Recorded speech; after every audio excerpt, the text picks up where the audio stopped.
Kita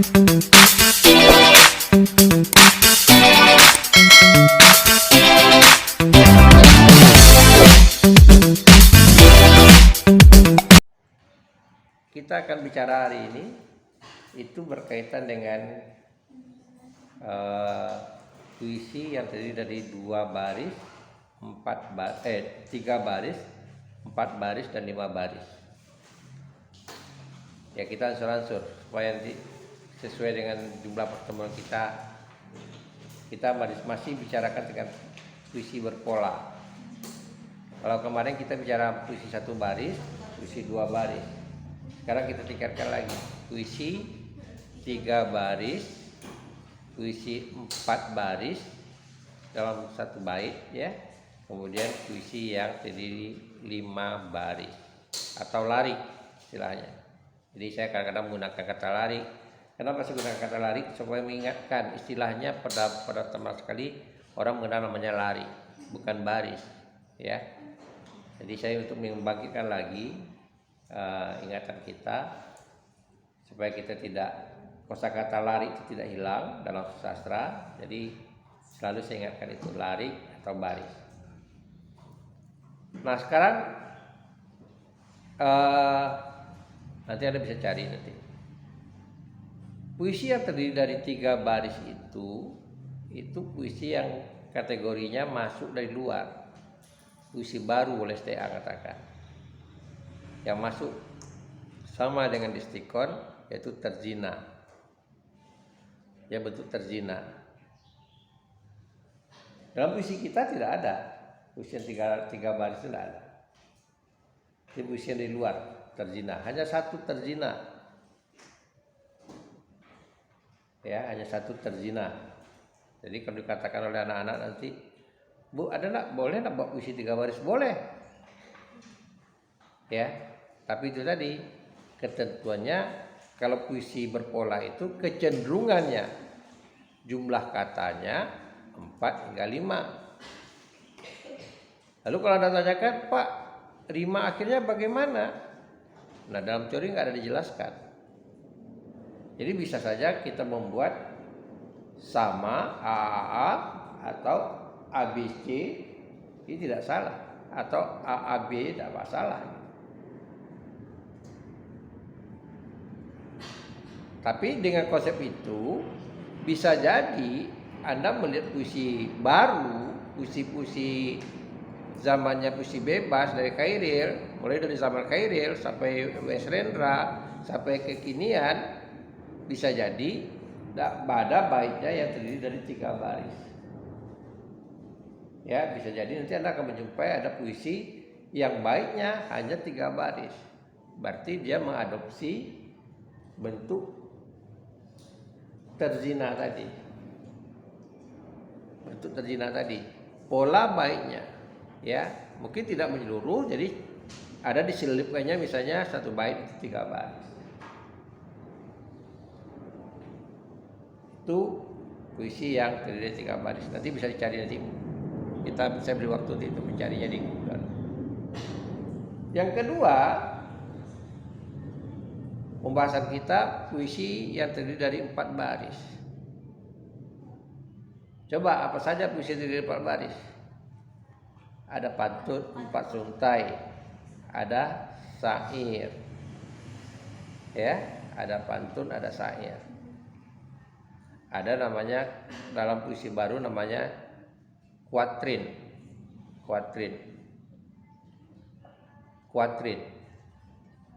Jadi 4 baris dia, ya, kuatrin, ya. Jadi ada 3, yaitu pantun, syair, dan kuatrin. Nah, kuatrin itu juga sama dengan terzina tadi, dia itu rombongan yang masuk dari luar. Jadi kalau Anda tanyakan polanya, Pak, tidak ada ketentuan polanya, pola rimanya, gitu. Cuman itu tadi, cuman jumlah barisnya ditentukan 4 baris. Tapi kita bicarakan dulu, pantun yang 4 seuntai ada syaratnya. Yaitu tadi sama dengan kita bicarakan pantun 2 seuntai. Harus baris pertama itu dan baris kedua itu sampiran. Ya. Baris pertama dan kedua itu sampiran. Baris ketiga keempat itu isi.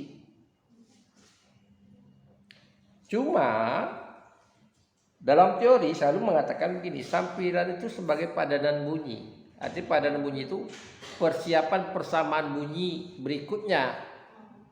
Arti persamaan bunyi berikutnya mengacu ke bunyi yang ada pada sampiran. Itu dikatakan padanan. Sepadan dia, ya padanan. Itu menurut teori yang Anda belajar di sekolah. Padahal sampiran itu tidak hanya padanan bunyi. Sampiran itu ya, dia ada 3 status sampiran itu. Pertama, sampiran memang peranannya sebagai padanan bunyi aja. Ya. Contohnya tadi. Contohnya saya katakan orang membuat pantun memang tujuannya untuk supaya ada bentuk rima, ada padanan bunyi saja gitu. Yang kedua, sampiran selain dari padanan bunyi, dia punya fungsi memberikan pesan ya, tersurat atau tersirat, tapi tidak ada kaitannya dengan isi. Tadi dia pesan tersendiri.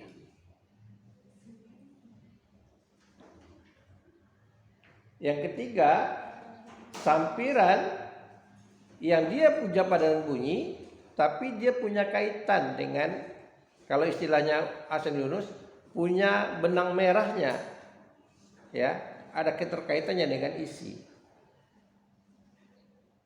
Nah ini saya kasih tahu pada Anda, contohnya begini. Cari damar, hendaklah ke lembah. Damar dapat, untung terbuang. Itu sampirannya. Saya ulangi lagi. Cari damar, hendaklah ke lembah. Damar dapat, untung terbuang. Nah itu sampiran. Isinya, cari amal, hendaklah ke Mekah. Amal dapat, dosa terbuang. Sepertinya nggak ada kaitan, tapi sebetulnya dia sejalan isinya. Mengerjakan sesuatu itu kan, kalau dikatakan mengerjakan sesuatu itu hendaknya seperti kata pepatah, kata peribahasa, sekali mendayung 2-3 pulau terlampaui. Kenapa saya katakan begitu? Ya kalau ada orang kampung atau di kampung Anda ada orang mencari damar, Anda tanyakan orang yang mencari damar, bukan di bukit. Yang banyak itu kayu batang damar itu di lembah.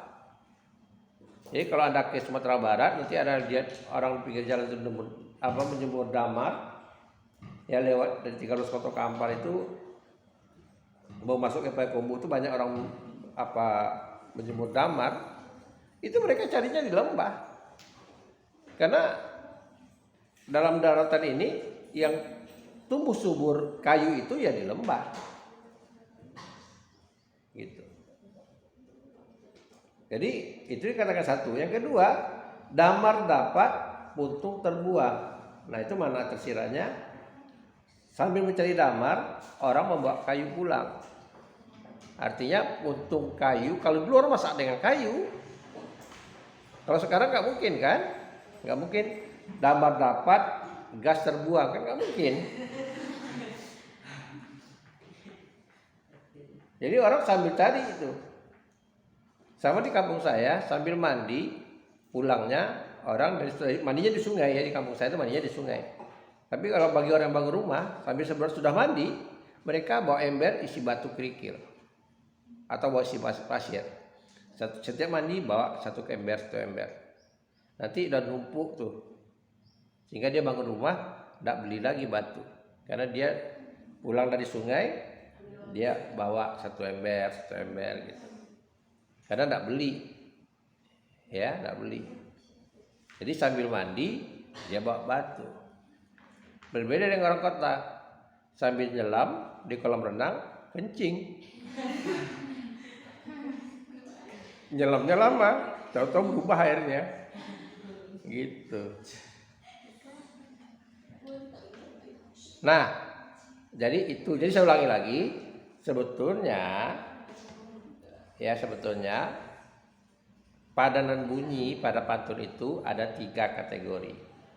Yang pertama, betul-betul dia sebagai padanan bunyi aja. Tidak ada kesan atau pesan yang dibuat. Ya, misalnya kan ada orang katakan ikan sepat, ikan gabus, nah lebih cepat, lebih bagus, gitu. Kan hanya padanan bunyi.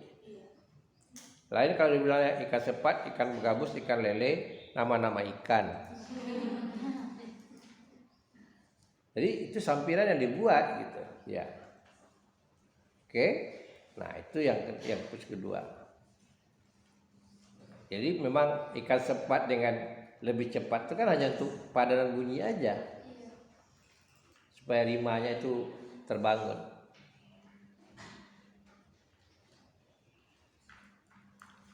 Nah, jadi disinilah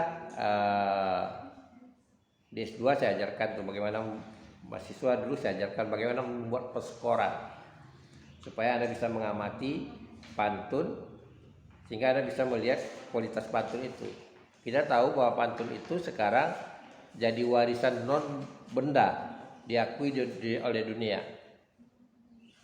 Diakui dunia, pantun itu warisan non benda. Biasanya ada warisan yang benda, ada yang non benda. Ini yang non benda diakui. Di PBB diakui. Ya. Salah satu di Riau itu perjuangan itu Pak Ermustian dan kawan-kawan. Tapi pelestariannya ya itu yang jadi problem. Pantun itu di dalam masyarakat itu adalah bentuk sastra orality.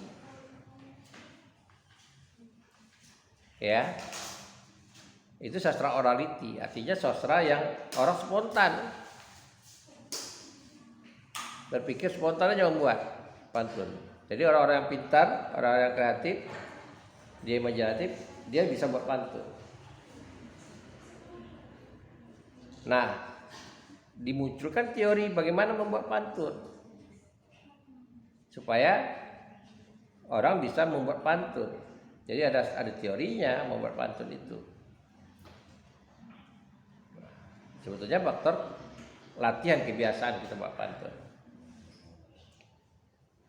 Nah, itu yang kemarin udah saya share-kan ya lagu yang diubah, lagu Minang kan? Ada dari saya share di grup. Nah, malu saya lihat, coba bayangkan kayak ini. Kita baru bicara, orang udah lakukan. Kan iramanya sama, cuma kosakatanya diubah. Ya begitu yang saya katakan tadi, jadi viral juga lagunya. Dia gunakan lagu Minang atau kosakata daerah Minang, gitu. Nah, pantun ini ya dia banyak bagiannya, bisa berdasarkan sasaran pantunnya itu berdasarkan isinya. Ada namanya ditujukan sebagai pantun anak-anak. Nah ini harus beda pantun anak-anak dengan pantun kanak-kanak. Pantun kanak-kanak itu pantun yang dibuat oleh kanak-kanak. Pantun anak-anak itu pantun yang disasarkan pada anak-anak. Anda bisa baca nanti sebuah buku namanya judulnya Sastra Anak. Ada buku judulnya Sastra Anak. Jadi anak-anak itu dia punya potensi untuk menciptakan karya sastra. Jadi ada pantun, ada bahasa isi. Kemudian apa lagi? Di samping itu bukan pantun remaja, pantun muda-mudi. Ya, pantun muda-mudi. Artinya pantun itu dilontarkan oleh muda-mudi. Ya kalau berkaitan dengan muda-mudi itu apa? Masalah percintaan. Nah, itu tadi jenis-jenis pantunnya itu. Kemudian yang ketiga, pantun tua. Artinya orang tua yang menyampaikan pantun itu. Apa? Orang tua bisa jadi dia ke anak-anak, pantun nasihat, pantun agama, pantun dagang. Kalau pantun dagang itu kategori pantun anak-anak. Itu pantun anak-anak. Ya, pantun teka-teki. Nah, itu kategori pantun anak-anak, permainan. Oke, itu berdasarkan usia, sasaran usianya. Makanya. Jadi itu banyak jenis pantun, tergantung pembaginya berdasarkan apa. Kalau berdasarkan bentuk cuma ada 3, ada Carmina, ada pantun Pak Suntai, ada pantun atau Telibun. Itu berdasarkan bentuk. Jenis pantunnya ada 3. Ya.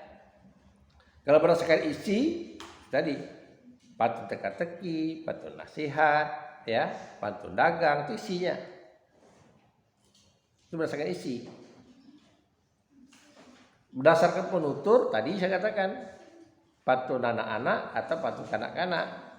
Penuturnya pantun muda-mudi itu berdasarkan penuturnya, pantun tua atau pantun orang tua.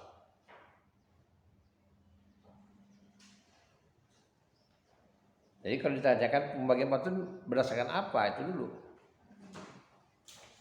Ya, kalau berdasarkan bentuk, sekali lagi saya katakan kalau berdasarkan bentuk berarti bentuk pantun itu ada pantun Carmina, ada pantun Pak Suntai, ada namanya Talibun.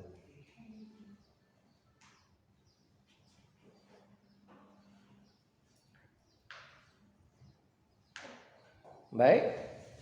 Dan pantun ini sampai sekarang tuh masih hidup dalam tradisi kita karena dia bahagian dari tradisi. Orang berbahasa dalam tradisi itu selalu menggunakan pantun karena itu dia lestari. Dalam adat perkawinan orang banyak menggunakan pantun. Ya. Dalam pertemuan-pertemuan tertentu banyak orang menggunakan pantun. Rasanya pantun itu sebagai bahasa yang menampilkan kesopanan berpantun itu, keakraban. Jadi kalau orang tidak berpantun rasanya tidak, bagi orang Melayu ya, Melayu itu maksud Jawa Betawi, rasanya kurang sopan.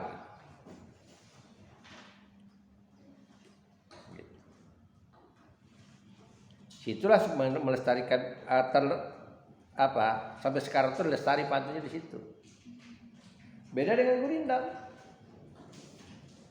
Gurindam bukan karya sastra orality, bukan sastra orality, dia datang kemudian dari Persia sana. Dia bahasa gurindam tuh karya literasi, sama dengan syair.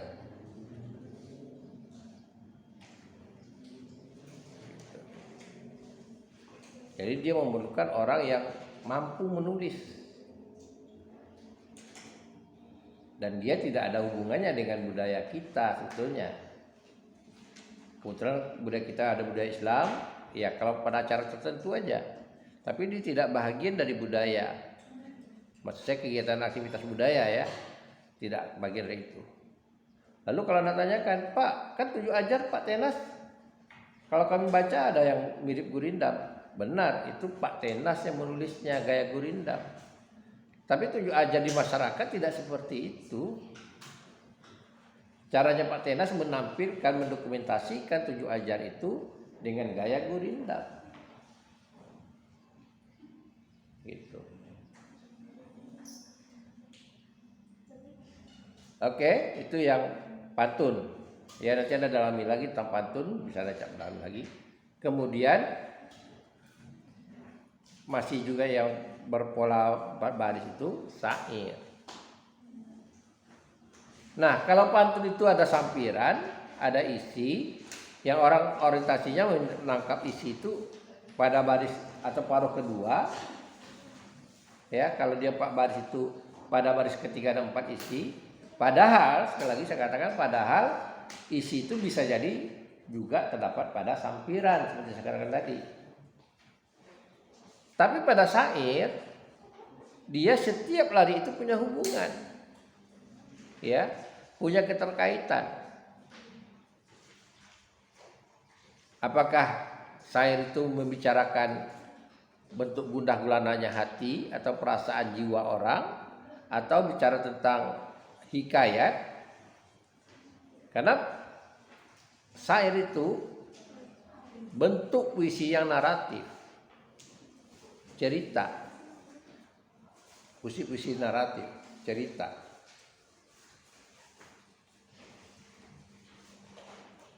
Jadi dia satu paragraf itu, satu bait itu dia menyampaikan satu. Nah, kalau kita kembali sebetulnya pada apa yang saya katakan kemarin di dunia fiksi, harusnya syair itu setiap bait itu dia harus memenuhi ketentuan seperti paragraf. Pertama, dia membicarakan satu ide. Ya, yang kedua, dia harus koheren. Baris pertama, kedua, ketiga, keempat itu harus koheren, harus saling berhubungan dia. Karena dia naratif, dia tidak punya baris yang utama. Tidak ada yang baris utamanya atau lari utamanya, karena dia naratif. Gitu. Jadi itu syair. Mau berapa jumlah baitnya tergantung yang mau diceritakan apa. Kalau hikayatnya pendek ya pendek aja. Jadi bisa saja menggambarkan bentuk cerita pendek dengan syair. Jadi Anda jangan heran nanti Anda lihat syair cerita lama itu kok di cerita oralitinya juga ada Pak, di syairnya juga ada. Karena orang mendokumentasikan, mereproduksi cerita itu dengan lewat syair. Ya, dia gunakan syair untuk merefleksikan cerita rakyat itu. Memang berbeda dengan orang membuat cerita itu dengan bentuk fiksi, berbeda ya, karena syair itu kan terbatas lariknya gitu. Jadi pada prinsipnya seperti itu. Syair itu 4 baris tapi saling berhubungan barisnya. Karena dia puisinya baik itu naratif. Lalu kecenderungan rima akhirnya ya sama, a.